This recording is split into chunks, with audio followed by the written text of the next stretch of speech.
하나님 아버지 감사합니다. 주의 말씀을 삼가 듣고자 합니다. 하나님께서 하시는 말씀, 하나님께서 기록하게 하신 말씀, 하나님께서 오늘 우리에게 들려주고 싶으신 말씀, 하나님께서 말씀하시는 말씀을 만나보자 합니다. 주께서 삼가 듣고자 하는 우리들에게 말씀하옵소서. 주의 법에 기이한 것을 볼 수 있게 하시고 학자같이 알아듣게 하옵소서. 깨달아야 할 걸 하나님께 주신 지혜와 명철을 따라 깨닫게 하옵소서. 그 진리의 말씀이 우리 속사람 가운데 온전히 담기게 하시고 새겨지게 하옵소서. 그리고 이 말씀이 오늘 우리의 삶 속에 녹아들어 주님의 선하신 뜻으로 오늘 꽃피게 하시고 열매 맺게 하시고 향기 나게 하옵소서. 의지하오며 예수님 이름으로 기도합니다. 아멘. 네, 오늘은 사도행전 16장에서 18절까지 말씀 함께 읽습니다.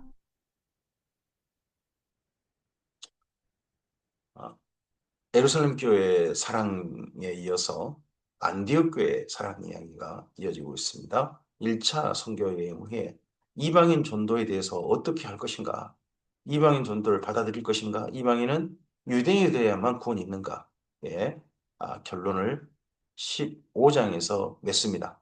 그래서 성령님의 권위를 따라서 이방인은 이방인인데 그대로 예수님을 믿는 믿음을 따라 하나님의 교회가 되어주고 하나님의 구원을 받고 그리고 그러한 사람으로서 주의 법에 특별히 요긴한 것들, 율법이 요긴한 것들은 이방인도 지켜야 된다 하는 그러한 결론으로 이제 2차 전도여행을 시작합니다. 바울의 전도여행을 따라갑니다. 16장입니다. 2차 전도여행도 안디옥 교회에 파송을 받습니다. 안디옥 교회가 파송을 하되 구브로라고 하는 섬에는 바나바가 가는데 그쪽으로는 여기 사도행전이 따라가지 않습니다. 사도행전은 바울의 전도를 따라가다 보니까 안디옥에서 킬리기아 다소 그리고 1차 전도 여행 대상이었던 루가오니아 그리고 비시디아 이쪽을 다니게 됩니다. 그쪽 가서 사도행전 15장에 편지야 그리고 신라의 증언을 하게 됩니다. 그래서 교회를 안정시키고 원래는 예배소를 가고 싶어 했습니다. 아시아 예배소. 그런데 주님의 뜻이 아니었죠. 그래서 어, 쭉 투르키의 대표문을 따라 반드시 가게 돼서 산지길을 못 갑니다. 그쪽 길로만 가다가 두로아에 이릅니다. 아마도 바울의 몸이 극도로 취약해진 것 같습니다. 그래서 병원을 들렸던 것 같고 그래서 누가를 만난 듯합니다. 그래서 두로아에서 울이라는 표현이 드디어 등장합니다. 저자하고 여기 바울의 만남이 이루어진 거죠. 그리고서 하나님께서 보이신 환상을 따라서 에베소가 아니라 헬라 전도를 전격적으로 결정하고 헬라 전도의 그 모든 일정을 바꿔서 그쪽으로 향하게 됩니다. 그래서 빌립보에 제주 전도하고 그리고 데살로니가 베레아 전도를 하고 그리고 아덴에 내려왔다가 고린도에서 1년 6개월을 머물게 됩니다. 그 당시 헬라의 수도는 아덴이 아니라 고린도였습니다. 고린도가 로마에서 집중적으로 육성했던 큰 도시였던 거죠. 가장 큰 도시. 그곳에 1년 6개월 머물면서 교회를 개척하고 그리고 그것이 최초로 신약 성경이 쓰여지게 됩니다. 그 성경이 데살로니가전서, 데살로니가후서가 됩니다. 그리고 그 이후에 에베소에 들러서 주님의 뜻이면 다시 오겠다 하는 약속과 함께 바울은 예루살렘 들러서 안디옥으로 돌아가게 됩니다. 이 전도 여행 일정을 아마 오늘 우리가 18장까지, 16장 18장까지 함께 만나게 될 겁니다. 사도행전 16장입니다. 바울이 더베와 루스드라에도 이름에 거기에 디모데라 하는 제자가 있으니 그의 어머니는 믿는 유대 여자요 아버지는 헬라인이라. 디모데는 루스드라와 이고니온에 있는 형제들에게 칭찬받는 자니 바울이 그를 데리고 떠나고자 할세 그 지역에 있는 유대인으로 말미암아 그를 데려다가 할례를 행하니 이는 그 사람들이 그의 아버지는 헬라인 줄을 다 알미로라. 바울이 2차 전도여행 때 중요한 특징 중에 하나는 동역자가 늘어난다는 겁니다. 그래서 1차 전도여행 대상했던 그곳에서 특히 바울이 돌에 맞아서 밖에 던져졌던 루스드라 거기에서 디모데가 합류합니다.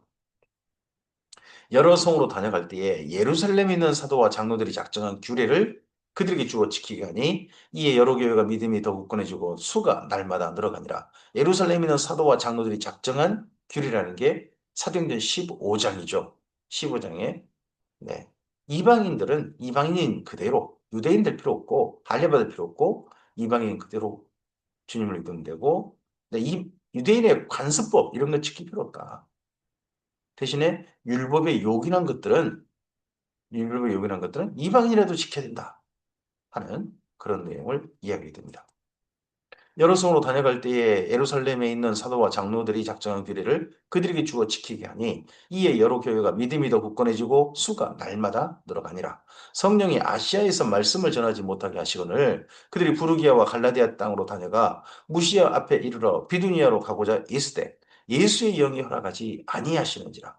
바울이 1차 전도인 대상을 가고 난 다음에 그 다음 이제 전도 여행, 그 다음에 전도 대상으로 생각했던 곳이 아시아. 아시아는 뭐 인도나 중국이나 이런 곳을 말한 게 아니죠. 바로 그리스 바로 동쪽. 튀르키예로 보면 튀르키예 맨 서쪽 땅. 튀르키예 맨 서쪽 땅. 예, 예. 이게 바로 앞. 그곳을 말한 거죠. 거기에 있는 땅. 거기 중심지가 에베소입니다. 거기를 가고자 했다는 거죠. 근데 성령께서 막으셨다는 겁니다. 무시아 비두니아를 거쳐서 두로아까지 가게 됐습니다.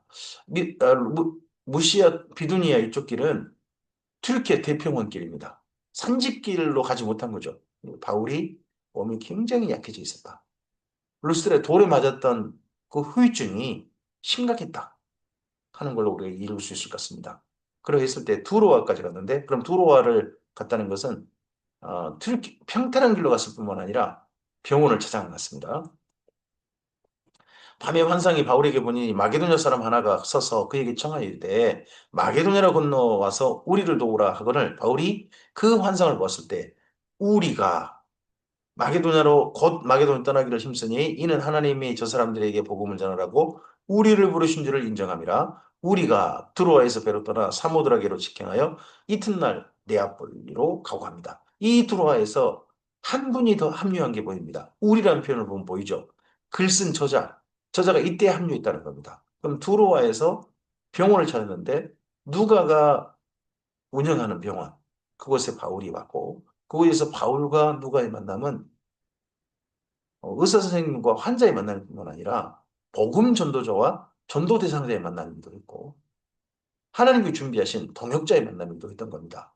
이 누가 속에 있을 것일까? 바울 일행 중에 한 분으로 짐작할 수 있습니다. 여기 글은 안 나옵니다. 그분이 사도행전 15장에 예루살렘 총회로 갈 때 갈라디아서 2장에 보면 헬라인 디도가 함께합니다. 헬라인 디도. 그 디도하고 여기 누가가 아마 서로 이미 알고 있는 사이, 아주 절친한 사이, 아니면 아예 가족 사이 그런 사이였던 걸로 짐작을 하고 그 헬라인 디도가 소개해서 여기 누가 두로아의 누가를 만난 게 아닌가 싶습니다. 그리고 누가가 복음을 정말 기쁨으로 받아들여서 바울과 합류하게 되는 그 사건이 이제 병원에서 치료만 받은 건 아니라 합류하게 되는 은혜가 있었고 그 사건이 있었고 바울의 몸도 어느 정도 회복했을 뿐만 아니라 다음 선교지가 결정되어지는 일도 있었던 거죠. 마게도냐 사람 하나가 이리로 건너오라 했다면 그의 환상 속에 밤에 환상 가운데 나타났던 마게도냐 사람은 바울이 이미 알고 있는 헬라인이었을 겁니다.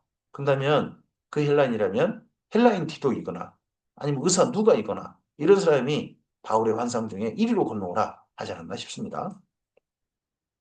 거기서 빌립보에 이르니 이는 마게도냐 지방의 첫 성이요 또 로마의 심지어 여기 첫 성이라는 첫 번째 도착한 성이라는 뜻이 아닙니다. 가장 큰 성이라는 뜻입니다. 가장 큰 성이요. 또 로마의 식민지라. 이 성에서 수일을 유하다가 안식일에 우리가 기도할 곳에 있을까 하여 문밖 강가에 나가 거기에 앉아서 모인 여자들에게 말하는데 두아디라시에 있는 자색옷감 장사로서 하나님을 섬기는 루디아라 하는 여자가 이 말을 듣고 있을 때에 주께서 그 마음을 열어 바울의 말을 따르게 하시니라. 빌립보에서 루디아가 바울의 동역자로 만남을 갖습니다.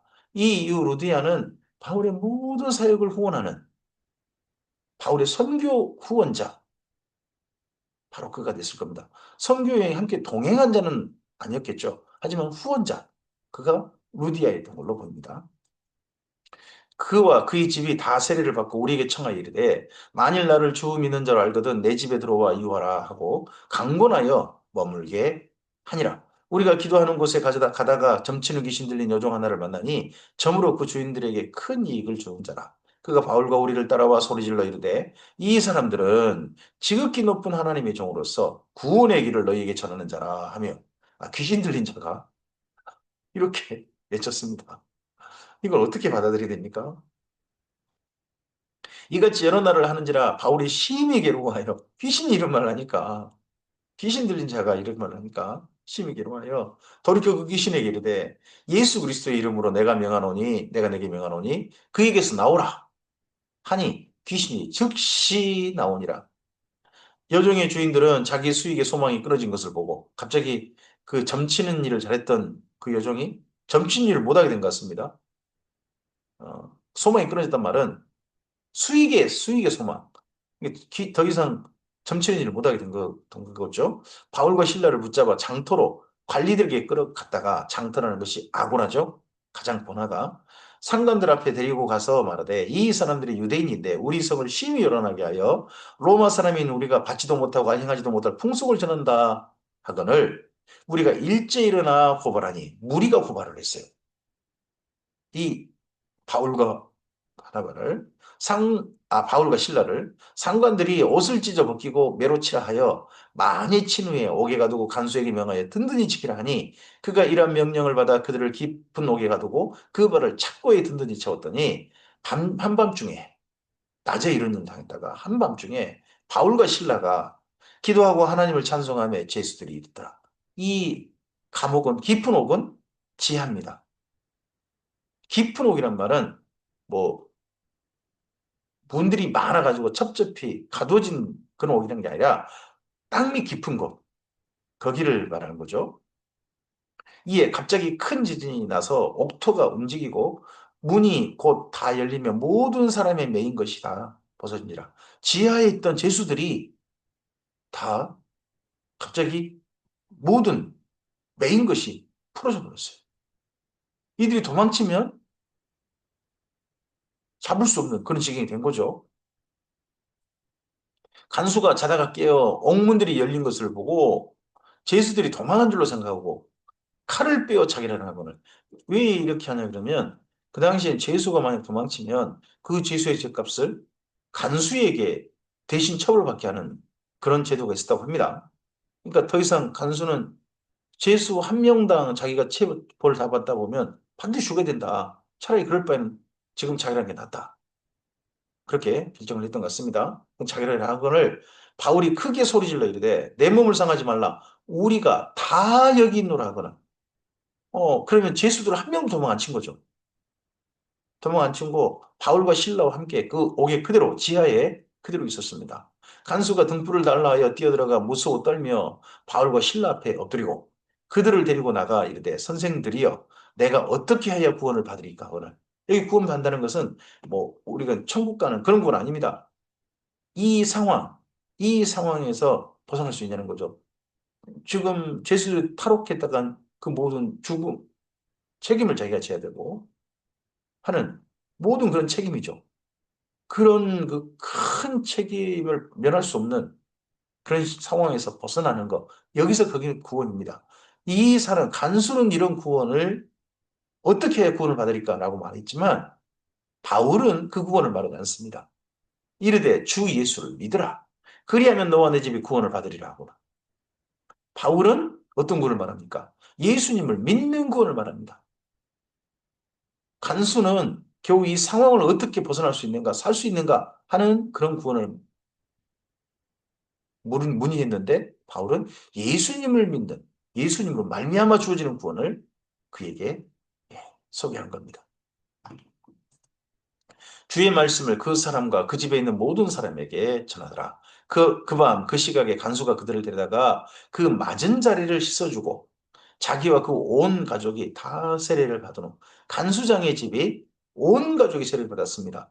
루디아 집은 루디아가 세례를 받았다고 되어 있습니다. 온 집이 세례를 받았단 말은 있지 않죠? 근데 이 간수와 간수장은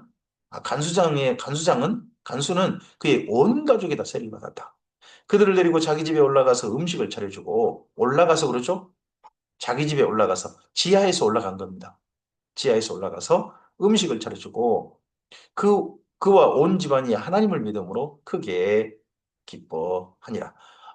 지금도 이 감옥터가 있죠. 유적으로 있습니다. 거기 어디냐 그러면 산 밑에 원형 경기장입니다. 빌립보의 원형 경기장. 그 원형 경기장에 제수라든지 혹은 짐승들을 가두었던 지하 감옥이 있습니다. 지하터. 그 지하 감옥 위에 간수장이 집이 있는 거죠. 그런 형태로 돼 있습니다. 거기에서 이 바울과 신라를 지하에서 그쪽으로 모셨고 거기에서 음식을 차려주고 함께 기뻐했다는 겁니다. 온 가족이 그 온 집안이 하나님을 믿은 정말 빌립보의 정식 교회 멤버가 형성됐습니다. 날이 새매 상관들이 부하를 보내어 그 사람들을 놓으라 하니 간수가 그 말대로 바울에게 말하되 상관들이 사람을 보내어 너희를 놓으라 했으니 이제는 나가서 평안히 가라 하거늘 바울이 이르되 로마 사람인 우리를 죄도 정하지 아니하고 공중 앞에서 때리고 옥에 가두었다가 이제는 가만히 내보내고자 하느냐 하니라. 그들이 친히 와서 하느냐 아니라 그들이 친히 와서 우리를 데리고 나가야 하리라 한데 로마 사람이 지금 큰 억울한 일을 당했다는 거예요. 로마 시민권자가. 그럼 로마 시민권자 이런 일 당하면 로마 제국이 반드시 그에 대한 합당한 처벌을 내리게 돼 있습니다. 부하들이 이 말을 상관들에게 고하니 그들이 로마 사람이라는 말을 듣고 두려워하여 와서 권하여 데리고 나가 그 성에서 떠나기를 청했습니다. 하지만 바울과 신라에게 로마 사람이라는 걸 밝혔음에도 불구하고 뭐 크게 보상했던 말이 없습니다. 그만큼 여기 빌립보에 있는 로마 시민권자 사람들, 상관이라는 이런 사람들은 대단한 권위를 가지고 있는 사람들입니다. 로마의 식민지 총사령부가 있는 데거든요. 거기는 그 사람들이고 군인들인 거죠. 군인들로서 로마 시민권자들인 겁니다. 그런 사람들이다 보니까 바울의 말을 바울의 말을 듣고 상당히 좀 두려웠지만 어떤 뭐 특별한 혜택을 줬다는 그런 말은 없고 권해서 가달라 이 성에 나가라 그렇게 했다는 겁니다. 두 사람이 거기서 나와 루디아의 집에 들어가서 형제들을 만나보고 위로하고 가니라. 루디아 집 가서 만나보고 그리고 빌립보를 떠납니다. 사도행전 17장입니다. 그들이 암비볼리와 아볼론이라 다녀가 그 빌립보에서 쭉 서쪽으로 가면 중간에 걸쳐가는 큰 도시들이 있습니다. 여기 뭐 간단하게 나왔습니다. 암비볼리, 아볼로니아 둘 다 도시들이에요. 근데 그 도시가 큰 도시들입니다. 큰 도시들이 그 당시에는 큰 도시들인데 그냥 우리 성경은 지나가는 거쳐가는 뭐 거점으로만 소개되고 있는 거죠. 그쪽으로 지나가서 데살로니가 이르렀습니다. 데살로니가가 원래 이 마게도냐의 가장 큰 성이었어요. 빌립보에서 마게도냐로 갔죠. 그 데살로니가 거기에 이르니 거기 유대인의 회당이 있는지라. 데살로니가에는 빌립보에는 유대인 회당이 없었습니다. 근데 데살로니가는 유대인이 해당이 있었던 거죠. 바울이 자기 관례대로 그들에게로 들어가서 새 안식일에 성경을 가지고 강론하며 뜻을 풀어 그리스도가 해를 받고 죽은 자 가운데서 다시 살아나야 할 것을 증언하고 이르되 내가 너에게 전하는 이 예수가 곧 그리스도라 하니 그중에 어떤 사람 곧 경건한 헬라인의 큰 무리와 적지 않은 기부인도 권함을 받고 바울과 신라를 따르게 되었다는 겁니다. 바울이 자기의 관례대로 안식일에 회당에 들어갔다. 안식일에 회당에서 모임이 있습니다. 그때를 전도기로 잡는 겁니다. 바울은 그리고 또 하나 자기 관례가 있습니다. 자기 관례가 뭐냐? 바울은 유대인이에요. 유대인이니까 당연히 안식일을 지키는 겁니다. 바울은 안식일을 지키면서 그러면서 그 안식일 날 전도기로 삼는 겁니다. 이것을 가지고 바울이 안식일 지켰으니까 그 다음 모든 이방인 교들도 안식일 지켜야 된다라는 아주 엉터리 말을 하는 친구들이 있는데 그들은 크게 오해한 겁니다. 바울은 유대인이니까 지킨 겁니다. 하지만 이방인들은 유대인의 날과 달과 절기 이거는 지킬 필요가 없더라고 분명히 정리되어 있습니다. 그러니까 안식일은 이방인인 우리가 주님 앞에 모이는 예배의 날로 삼을 날이 아닙니다. 그러나 유대인들은 시기하여 저자의 어떤 불량한 사람들 데리고 때를 지어 성을 소동하게 하여 야손의 집에 침입하여 그들을 백성에게로 끌어내려고 찾았으나 발견하지 못하며 야손과 및 형제들을 끌고 읍장들 앞에 가서 소리질러 이르되 천하를 어지럽게 하던 이 사람들이 여기도 이름에 천하를 어지럽게 하던 이 사람들 바울이 가는 데마다 이 소리를 듣습니다. 바울이 가는 데마다 비시디아에서도 이 소리를 들었고요. 그리고 앞서 빌립보에서도 이상하게도 그런 소리를 들었습니다. 그리고 여기 데살로니가에도 이 소리를 듣습니다. 근데 천하를 진짜 소유케 하는 일을 했냐는 겁니다. 전혀 아니잖아요. 그리고 유대인들이 바울을 그렇게 중상모략한 겁니다. 악마화시킨 겁니다. 여러분, 어떤 사람들은요, 사실 전혀 그런 일 한 적이 없는데 아주 이상한 사람, 아주 나쁜 사람 만든 사람이 있습니다. 그리고 진짜 악한 일들, 진짜 거짓말로 선동한 사람인데 그 사람은 아주 착한 사람, 아주 좋은 사람으로 천사화시키는 그런 경우도 있습니다. 근데 그런 수많은 전략들에 선동과 모략에 많은 사람이 속고 그런 걸 사실로 받아들이는 경우가 있죠. 여기 사도행전도 그러합니다. 바울을 이 유대인들이 얼마나 악마화시켰는가 하는 게 이런 게 이런 데서 보면 보입니다. 이런 내용이 점점점 모여가지고 세상에 가만둬서는 안 될 사람이 바울이다. 바울은 반드시 죽여야 된다 하는 그런 이야기를 하는 거죠. 아, 발견하지 못하면 야송과 및 형제들을 이끌고 급장들 앞에 가 소리질러 그들이 아, 천하를 어질게 하던 이 사람들이 여기도 이름에 야손이 그들을 맞아들였도다. 이 사람들이 다 가이사의 명을 거역하여 말하되 다른 임금 곧 예수라는 이가 있다 하더이다 합니다. 다른 임금 곧 예수라는 이가 있다. 가이사가 아닌 이건 유대교가 주장하는 겁니다. 메시아가 바로 예수님이다. 한다면 유대인의 왕이 바로 예수님이다 하는 거잖아요. 유대인들은 다 그를 기다렸습니다. 근데 유대교는 예수님을 메시아로 받아들이지 않는 거죠. 그러니까 바울의 그러한 가르침은 유대교에서 로마에 고발하는 빌미가 또 된 거죠. 자기들이 그렇게 기다리는 메시아 이야기인데 그걸 또 이용해서 바울을 또 악마시키는 거죠. 무리와 읍장들이 이 말을 듣고 소동하여 야선과 그 나머지 사람들에게 보석금을 주고 놓아 주니라. 밤에 형제들이 곧 바울과 신라를 베레아로 보내니 그들이 이르러 유대인 회당에 또 베레아도 유대인의 회당이 있었어요. 베레아는 마게도냐 깊은 산지 속에 있습니다. 북쪽으로 올라가야 됩니다. 데살로니가에서 북쪽으로 깊은 산지에 들어가요. 그곳에 해당도 있었다. 그거 새롭게 개척한 도시였다는 거죠, 베레아가. 베레아에 있는 사람들은 데살로니가에 있는 사람들보다 더 너그러워서 간절한 마음으로 말씀을 받고 이것이 그러한가 하여 날마다 성경을 상고하므로 그중에 믿는 사람이 많고 또 헬라의 기부인과 남자가 적지 아니하나.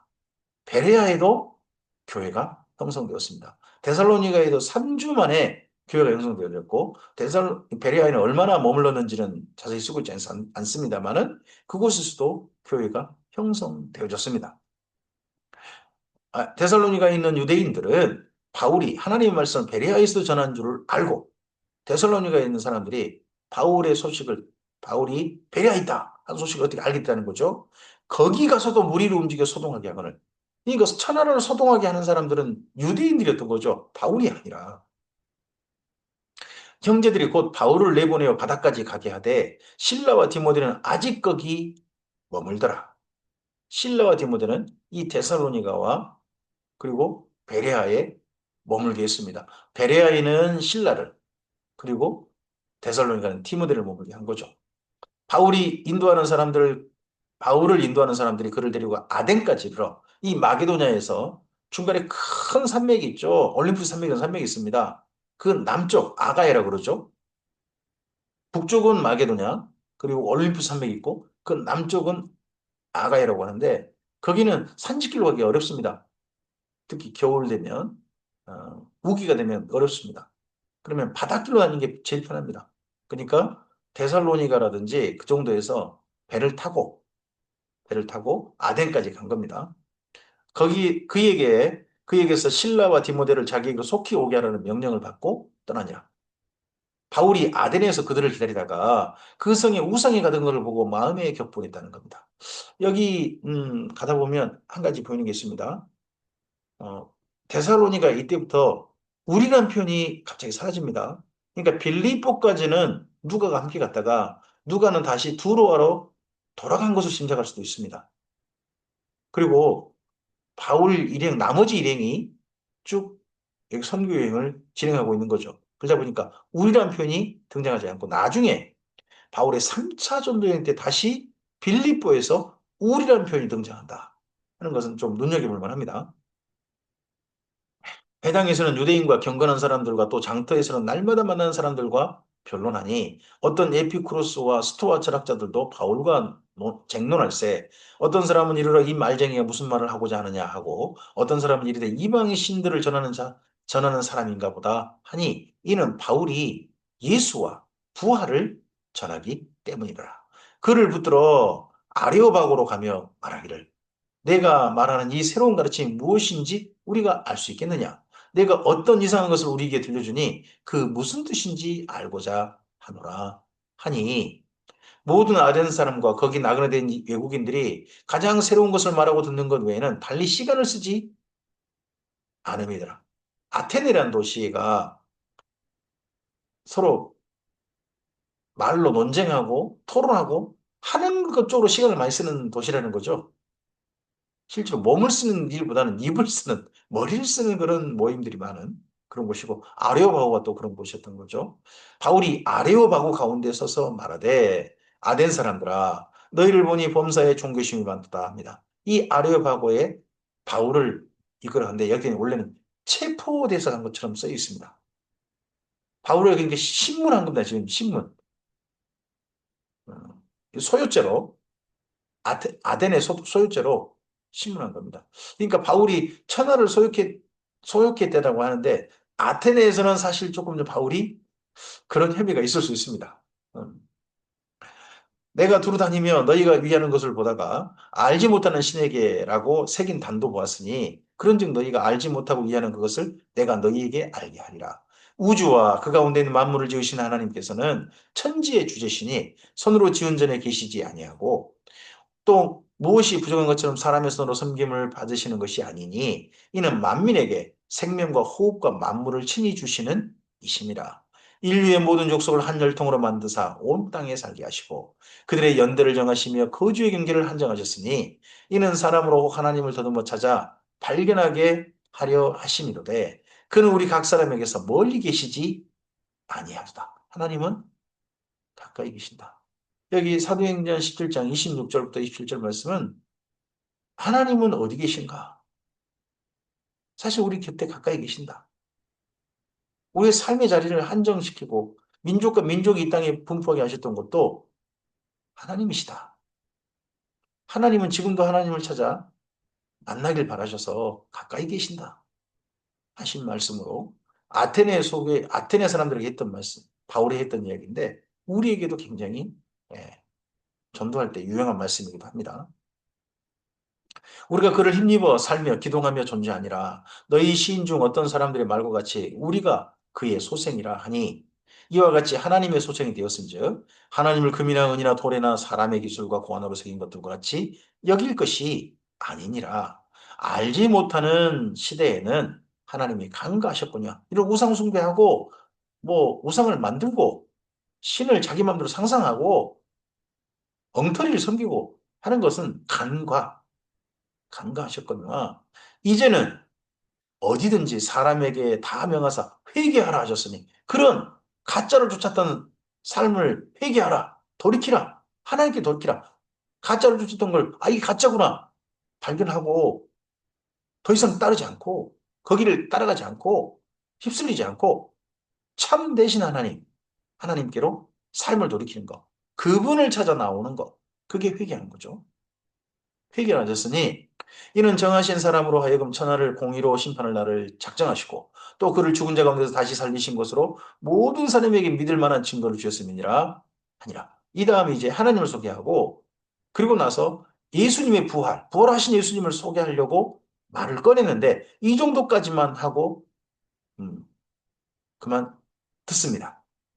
대화를 끊어버립니다. 발언을 끊어버리는 거죠. 그들이 죽은 자의 부활을 듣고 처음에 앞에서 신을 소개할 때는 가만히 있다가 이제 거기를 소개하니까 어떤 사람은 조롱하고 어떤 사람은 이래 대하여 내 말을 다시 듣겠다 하니 왜 조롱하냐 그러면 헬라 철학은 몸이 다시 산다는 것은 그건 진짜 그들 철학으로선 도저히 용납할 수 없는 것이기 때문입니다. 몸은 그들은 감옥이라 여겼습니다. 그래서 몸에서 벗어나서 영혼이 자유를 얻게 되는 것, 그게 이데아 세계로 가는 거고, 그게 신이 주신 최고의 선물이다. 하는 그렇게 생각하는 사람들이고, 그게 인간이 마지막에 누릴 자유다. 라고 하는데, 다시 영혼이 살아서, 몸이 영혼이 살아서, 그 몸 안에서 영이 존재하게 된다. 이거 감옥 속에 영혼이 살게 된다는 이야기도 그는 들렸기 때문에 조롱이 있다는 거죠. 이에 바울이 그들 가운데서 떠나매 몇 사람이 그를 가까이 믿으니 그 중에는 아레오바고 관리 디오누시오와 다말이라는 여자와 또 다른 사람들도 있었더라. 여기 아테네에서 많은 사람이 예수님을 믿지 않았습니다. 왜 그랬냐? 이곳은 애초에 유대인의 회당도 별로 없고요. 워낙 이방 철학에 많이 좀 물들어 있고요. 진짜 이거 회당에서 전도한 것도 아니에요. 생뚱이 땅이에요. 그곳에서 복음을 전하다 보니까 당연히 열매가 없습니다. 열매가 이 정도 없을 수밖에 없습니다. 이 정도 믿는 것만도 대단한 겁니다. 대단한 겁니다. 그래서 아테네에서 바울이 뭐 전도했는데 열매가 별로 없었다. 이걸 가지고 이상한 이야기를 하시는 분 있는데 이건 당연한 겁니다. 바울이란 뿐만 아니라 예수님이 가셔도 마찬가지입니다. 여기는. 사도행전 18장입니다. 그 후에 바울이 이 아테네를 떠나서 고린도에 이르렀습니다. 아굴라라는 본도에서 난 유대인 한 사람을 만나니 글라우디오가 모든 유대인을 명하여 로마에서 떠나라 하는 거, 로마 추방령을 유대인들이 당한 거죠. 한 거로 그가 그 아내 브리스길라와 함께 이달려로부터 새로 온지라 바울이 그들에게 가매 생업이 같음으로 함께 살며 일을 하니 그 생업은 천막을 만드는 것이더라 합니다. 이 아굴라와 브리스길라 근데 보통 소개되기를 여기 사도행전에서는 브리스길라와 아굴라에서 아내의 이름을 앞장 세웁니다. 앞장 세우고 아굴라를 뒤로 빼죠. 바울은 아굴라와 브리스가 이런 식으로 부르기도 합니다. 아굴라를 먼저 앞세우는 그런 표현을 쓰기도 합니다. 근데 여기 사도행전 특별히 브리스길라를 앞장 세우는 그런 표현이 의도적으로 좀 나중에 보입니다. 근데 이 아굴라에게 바울이 고린도에 도착해서 그들이 갔다 하는 것은 아굴라는 이미 예수님을 믿는 사람이었을 겁니다. 예수를 믿는 사람은 로마 교회 개척 멤버였을 거예요. 로마 교회 원래 그는 그러니까 오순절 성령 강림 사건 때 예루살렘 갔다가 그 사건을 보고 로마로 돌아간 사람일 겁니다. 로마 교회를 개척했다가 로마 추방령에 의해 가지고 로마에 더 이상 살지 못하고 이 고린도에 와서 살게 됐는데 이미 예수님 믿는 그가 바울이 왔을 때 자기와 함께하게 한 걸로 보입니다. 바울의 동역자, 새로운 동역자 가정이 이렇게 또 고린도에서 늘게 됩니다. 아굴라와 브리스길라. 생업이 같으므로 함께 일하며 함께 살며 일을 하니 그 생업은 천막을 만드는 것이었다고 합니다. 이 천막 만드는 군용 천막일 수도 있고요. 군용 천막일 수도 있고 또는 귀족용 천막일 수도 있습니다. 여기 고린도에서는요. 군용 천막을 만들 일이 거의 없습니다. 군용 천막을 만들려면 저쪽 빌립보를 가거나 그래야 됩니다. 고린도는 식민지 부대가 주둔한 곳이 아니었습니다. 여기는 로마에서 국제무역항구로 활성화시킨 곳이고 국제무역항에 부자들이 많이 모이는 그런 도시입니다. 그러니까 여기 천막은 군용 천막이라보다는 부자들을 위한 그런 천막, 이동용 별장이라든지 그런 것일 가능성이 훨씬 더 높습니다. 안식일마다 바울이 회당에서 강론하고 유대인과 헬라인을 권면하니라. 이곳은 회당이 있었습니다. 그곳에서 권면하고 강론하고 했습니다. 실라와 디모데가 마게도냐로부터 내려오매 바울이 하나님의 말씀에 붙잡혀 유대인들에게 예수는 그리스도라 밝히 정했다는 겁니다. 그럼 이때 바울과 신라와 디모데가 저쪽 마게도냐 베레아하고 데살로니가 내려오기 전까지는 바울이 많이 위축돼 있었다 하는 게 짐작되죠. 이때 내려와서 소식을 들으니까 갑자기 바울이 힘이 났습니다. 우리가 하나님의 사람들이 함께 할 때요 힘 나는 겁니다. 열심히 성실하게 일하다가요 하나님의 사람이 진실하게 동역할 사람들이 함께 더해지면요 얼마나 힘나는데요. 힘난 겁니다. 그들이 대적하여 비방하거늘 바울이 옷을 털면서 이르되 너희 피가 너희 머리로 돌아갈 것이 나는 깨끗하니라. 이후에는 이방인으로 가리라 하고 거기서 옮겨 하나님을 경외하는 디도 유스도라 하는 사람의 집에 들어가니 그 집은 회당 옆이라. 이제 두 번째 바울과 함께 이 고린도에서 함께 살았던 사람이 아굴라와 브리스길라 이쪽 집에 있다가 그들에게 좀 뭔가 불리기 갈 수도 있었던 것 같습니다. 그래서 그런지 디도 유스도라는 사람을 네, 집으로 옮겼다는 겁니다. 또 해당장 그리스도가 온 집안과 더불어 주를 믿으며 수많은 고린도 사람도 듣고 믿어 세례를 받더라. 이 고린도 많은 사람들이 유대인만 아니라 고린도 사람이라면 헬라 사람들이죠. 그런 사람들이 많이 믿어 세례를 받았습니다. 밤에 주께서 환상 가운데 바울에게 말씀하시되 두려워하지 말며 침묵하지 말고 말하라. 그럼 바울이 이전 이 두 신라와 디모데 오기 전까지는 두려웠고 침묵 잡고 있다는 겁니다. 말하기를 두려워하고 있다는 겁니다. 바울이 간 데마다 유대인이 많으면 이제는 겁이 나게 된 겁니다. 바울도 학습 효과죠. 간 데마다 유대인들이 바울의 사역을 방해하고 도리어 예수 소식을 기쁨으로 받지 않는 사람들이 유대교 사람들이니까. 바울이 거기에 위축돼 있었던 것 같습니다. 주께서 말씀하실 정도입니다. 두려워하지 말고 침묵하지 말고 말하라. 내가 너와 함께 있음에 어떤 사람도 너를 대적하여 해롭게 할 자가 없을 것이니 이는 이 성중에 내 백성이 많음이라 하시더라. 1년 6개월을 머무며 그들 가운데서 하나님의 말씀을 가르쳤습니다. 바울의 성령 충만하여서 예수님의 지시를 받고 성령의 지시를 받아 사역할 때 대표 사역은 가르치는 겁니다. 하나님의 말씀을 가르치는 겁니다.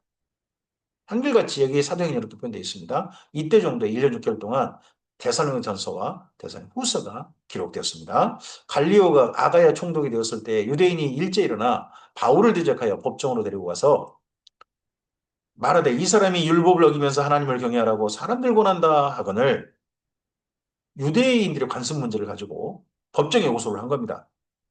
그러자 바울이 입을 열고자 할 때 갈리오가 그 총독의 새로 부임한 갈리오가 유대인들에게 이르되 너희 유대인들아 만일 이것이 부정한 일이나 불량한 행동이었으면 로마 제국에서 법에 어긋나는 그 부정한 일이나 부정한 행동이었으면 내가 너희 말을 들어주는 것이 옳거니와 만일 문제가 언어와 명칭과 너희 법에 관한 것이면 유대인 자체의 것이면 너희 스스로 처리하라.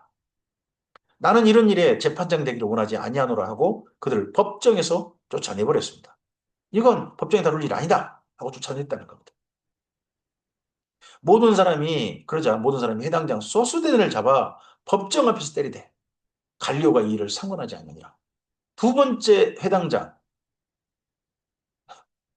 또 한 사람이 예, 여기 바울 전도에 의해서 예수님 믿었던 것 같습니다. 그 사람이 소수대네. 근데 이 소수대네가 이 갈리오가 총독 갔을 때 크게 유대인들에 의해 가지고 때렸습니다. 맞음 당했습니다. 그래서 이 이후에 소수대네는 고린도에 살지 못합니다.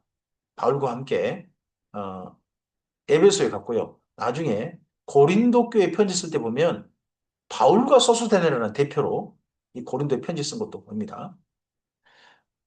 바울이 더 여러 날 머물다가 형제들과 작별하고 배를 타고 수리아로 가고자 할 때, 수리아는 예, 예루살렘과 안디옥에 있는 큰 땅덩어리죠. 거기를 전체를 수리아라고 합니다. 브리스길라와 아굴라도 함께 하더라. 그리고 서수대네도 함께 한 겁니다. 바울이 일찍이 소원이 있었으므로 갱그레아에서 머리를 깎았더라. 갱그레아와 고린도는 육지로 한 4km 사이입니다. 한쪽은 고린도만과 저쪽 아테네 쪽 그쪽에 형성되어 있는 도시가 아, 고린도고요. 그리고 그쪽에 약간 남쪽에 형성되어 있는 그래서 완전히 에게 쪽으로 활짝 열려 있는 그런 항구가 갱그리아입니다. 그래서 이 두 곳은 한 도시처럼 돼 있는 거죠. 한 도시처럼. 그래서 갱그레아에서 배를 타고 이제 고린도에서 에베소로 가게 되는데 그곳에서 머리를 깎았답니다. 그러면 바울이 일찍이서에서 왜 무슨 머리를 깎았지? 무슨 소원이 있기 때문에 이건 아무리 봐도 나시린 소원이겠다. 구약 성경에서 일리로 본다면 그렇게 보입니다. 에베소에 와서 그들을 거기 머물게 하고 자기는 회당에 들어가서 유대인들과 변론하니 에베소에서 잠깐 머물렀습니다. 유대인과 회당에서 변론했는데 여러 사람이 더 오래 있기를 청하되 허락하지 아니하고 작별하게 이르되 하나님의 뜻이면 만일 하나님의 뜻이면 너희에게로 돌아오리라 하고 배를 타고 에베소를 떠났다는 겁니다. 바울이 원래 에베소 쪽 아시아 지역으로 오고 싶어 했는데 하나님께서 여기에서 전도하는 걸 허락하지 않으시고 도리어 헬라로 가게 하셨단 말입니다. 그러니까 나는 하고 싶더라도 하나님 뜻이 아니라면 오기 어려울 것이다. 하지만 하나님이 허락하신다면 오게 될 것이다. 이게 우리의 중요한 자세겠죠. 우리 마음에 품었다고 해서 주께 다 허락하신 건 아닐 수 있습니다. 하지만 주님의 뜻이면 주께서 도우실 줄로 믿습니다. 가이사랴에 상륙하여 올라가 교회 안부를 물은 후에 안디옥에 내려갔습니다. 가이사랴에 상륙하여 교회 안부를 물었다. 이 교회는 예루살렘 교회입니다. 예루살렘 교회 단순히 안부만 묻는 게 아니라 그때 이 이방인 교회에서 구제 헌금을 모금해가지고 예루살렘 교회에 전달했던 것 같습니다. 안디옥에 내려가서 얼마 있다가 떠나 갈라디아와 후르기아 땅을 찾아다니며 모든 제자를 구원하게 하니라. 바울이 바로 안디옥에 가서 있다가 3차 전쟁을 바로 시작합니다. 갈라디아, 후르기아 쪽 땅으로 바로 가게 됩니다. 3차 전쟁을 시작하고 이번에는 에베소를 향해 가게 됩니다. 근데 그 기간 중에 바울이 이렇게 다니는 중에 이미 에베소에 한 사람이 방문했습니다. 그 사람이 아볼로죠. 알렉산드리에서 난 아볼로라는 유대인이야. 알렉산드리아는 이집트 알렉산드리아입니다. 이집트 알렉산드리아. 그곳에 난 아볼로라는 유대인이 에베소에 이르니 이 사람은 언변이 좋고 성경이 능통한 자라. 언변이 좋단 말은 웅변학을 배웠단 말이죠. 그러니까 로마 학문에 정통했던 사람. 그런 사람이고 성경에 능통한 사람. 또한 성경도 제대로 배운 사람. 두 가지가 겸해진 사람입니다. 그가 일찍이 주의 도를 배워 열심으로 예수에 관한 것을 자세히 말하며 가르치나 요한의 세례만 알 따름이라. 요한의 세례만 알 따름이라. 그가 회당에서 담대히 말하기 시작하거늘 브루스길라와 아굴라가 듣고 내려다가 하나님의 도를 더 정확하게 풀어 이르더라. 여기 아볼로라는 사람은요, 알렉산드리아에서 에베소까지 와서 요한의 세례를 전했습니다. 이제 이걸 가지고 우리가 이렇게 볼 수 있습니다. 그 당시 SNF라는 파가 있습니다.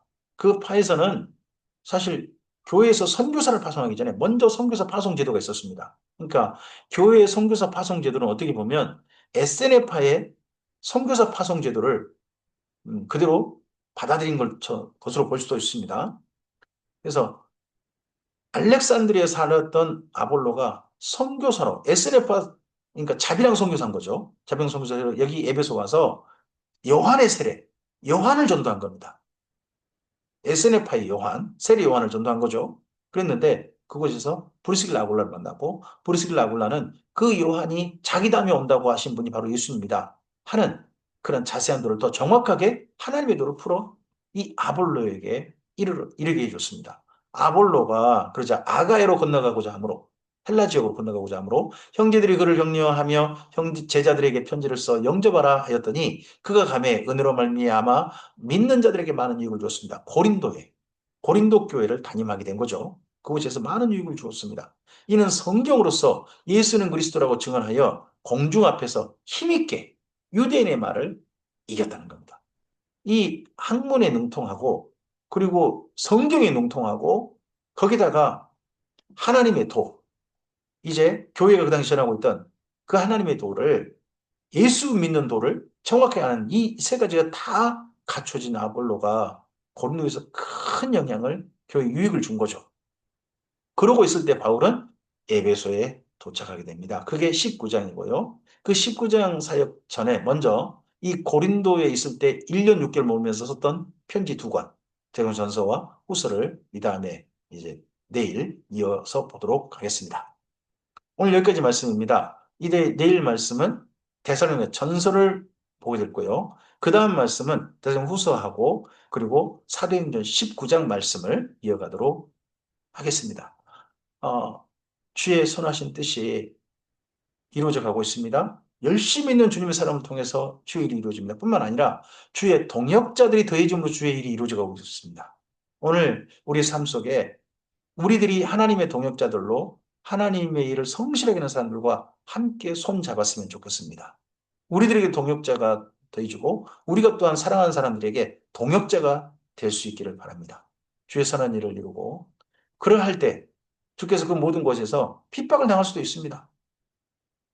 억울한 누명을 수도 있습니다. 하지만 주의 선한 일은 결코 막히지 않을 겁니다. 그러한 진정한 주님의 선한 뜻을 받던 사람 통해서 오늘도 이 땅 가운데 하나님의 뜻이 온전히 실현되어 가는 은혜가 있게 될 줄 믿습니다. 그러한 은혜를 목격하는 사람들이 주님의 뜻을 받들어서 성령의 보내심을 받은 우리를 통하여 목격될 수 있게 되기를 바랍니다. 주께서 함께 하시길 바랍니다. 감사합니다.